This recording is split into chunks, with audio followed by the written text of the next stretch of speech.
want to do a before and after. I'll just edit the sound out on this. Good morning, haunters. It's Saturday, the 26th, I think. So we've got just over a month before Halloween. As you can see, I have started putting up walls. Of course, I don't figure anything out correctly, so my ballpark, air quote, ballpark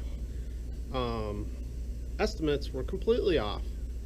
I was short, probably, if I did it correctly, probably another 10 panels. So, back to Lowe's again. I did cheap out a little bit.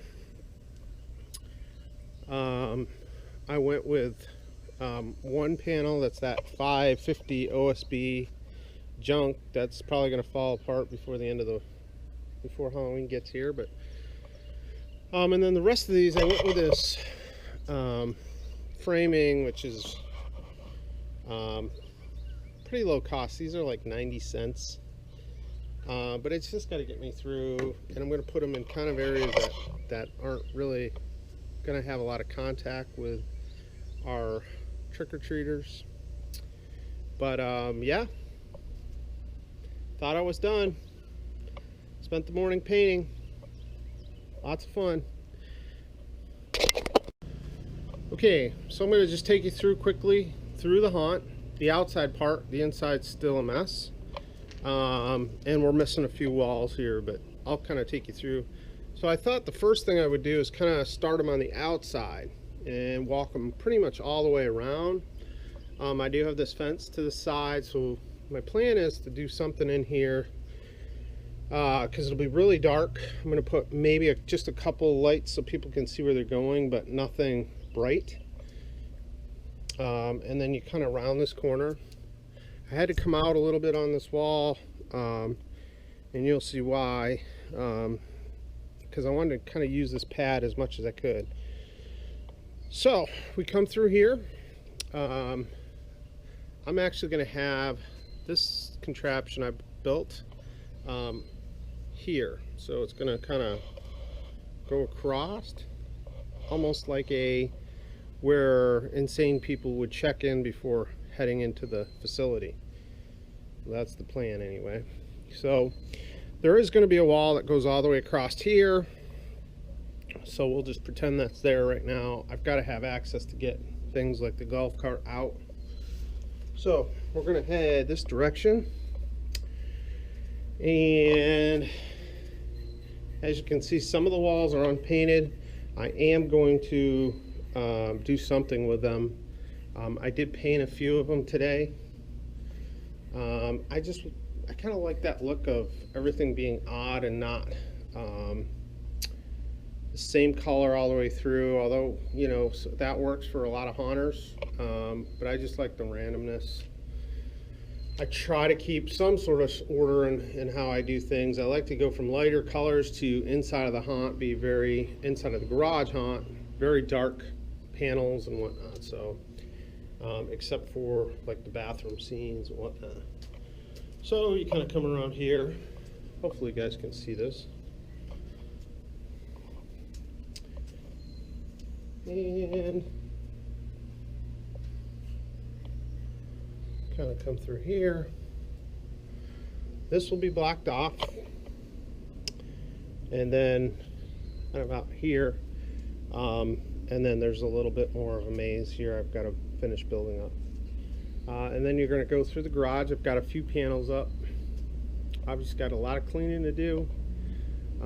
This is going to be a lot smaller than in normal years. I used to have a 3-car garage, but I also didn't have as much out here. So all in all, it's a bigger haunt.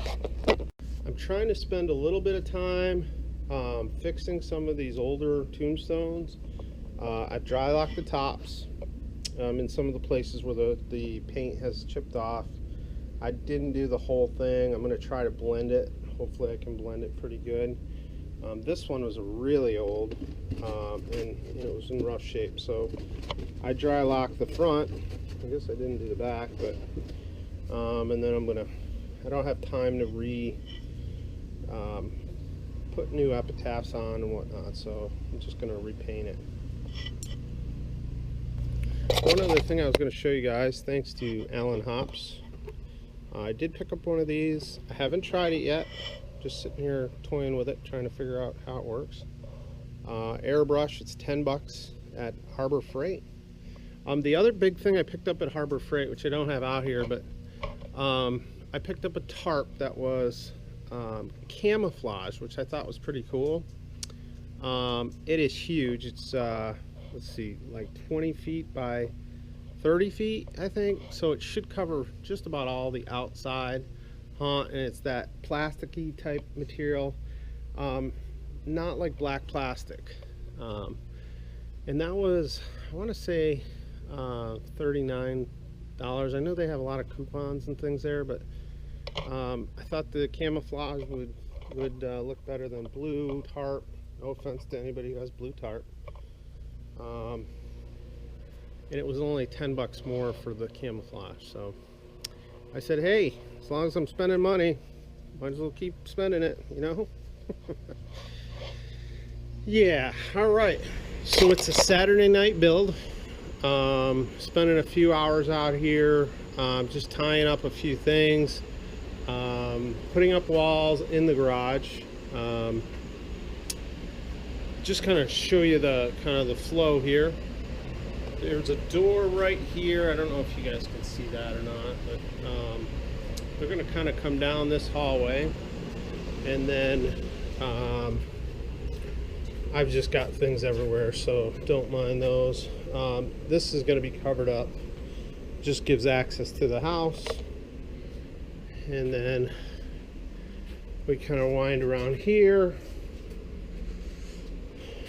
And then this you really can't see. This is the last part I got to build. And I've got probably, I'd say 90% of the walls up out here. I've got a few more walls to put up. But again, I need access for things like this.